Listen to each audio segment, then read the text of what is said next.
अस्सलाम वालेकुम नाज़रीन, आप देख रहे हैं DQ न्यूज़। खबर शामिल करते हैं हैदराबाद डिस्ट्रिक्ट रिपोर्टर उसामा गुल की रिपोर्ट में।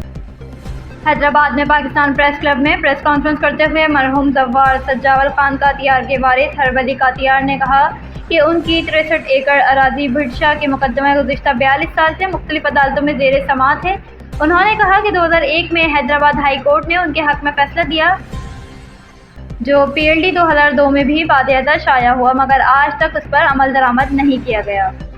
हरवली कातियार ने इल्ज़ाम आयद किया कि बाद सरकारी अफसरान ने अदालत को गुमराह करते हुए मुकदमे को ताख़ीर का शिकार रखा, जबकि 1 एकड़ अराज़ी मुबैना तौर पर गैर कानूनी तौर पर मुंतकिल करके सरकारी रिकॉर्ड में दर्ज कर दी गई। उन्होंने मुतालबा किया कि हैदराबाद हाई कोर्ट बिला खौफ व दबाव मुकदमे की समाअत करते हुए अदालती फैसले पर फौरी अमल दरामद, तौहीन अदालत पर सख्त कार्रवाई और मुलव्विस सरकारी अफसरान बिलखुसूस मुख्तियार कार हाला नसरुल्लाह चावड़ों के खिलाफ कानून के मुताबिक एक्शन लेकर मुतासरा खानदान को इंसाफ फराहम करें। मज़ीद खबरों और अपडेट के लिए देखते रहिए DQ न्यूज़ चैनल। शुक्रिया।